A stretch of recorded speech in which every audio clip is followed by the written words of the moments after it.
Behind closed doors, the Freemasons were free to indulge in the secret rites and rituals handed down to them by their ancestors, and these became the basis of their levels of membership, called degrees.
Politicians funded by the Masons promoted the Masonic ideology.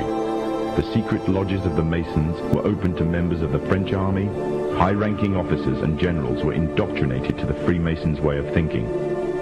With the people, the politicians, and the military of France under Masonic control, the Masons could finally strike. Freemasonry has worked in a hidden but constant manner to prepare the revolution. We are then in complete agreement that Freemasonry was the only author of the revolution, and the applause which I receive from the left, and to which I am little accustomed, proves, gentlemen, that you acknowledge with me that it was Masonry which made the French Revolution.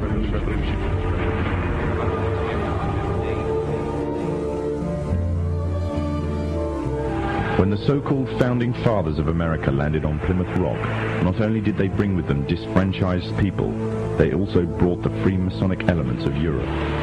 The injustices which the fathers of America were escaping from in Europe was also to be found in the new land, in the form of a tyrannical British regime.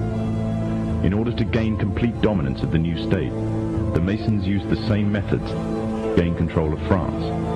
Although the British monarchy was run by the Masons, the American War of Independence was a necessary action, and the people involved in the war were expendable for the Masons to fulfill their dream. Emotions of the people were manipulated into anger, and just like France, anger turned into war. This time, however, previous mistakes would not be repeated. The near defeat the Masons faced against Napoleon and his army in Europe taught the Masons a lesson. Any forthcoming leaders of the resistance must follow the Masonic agenda.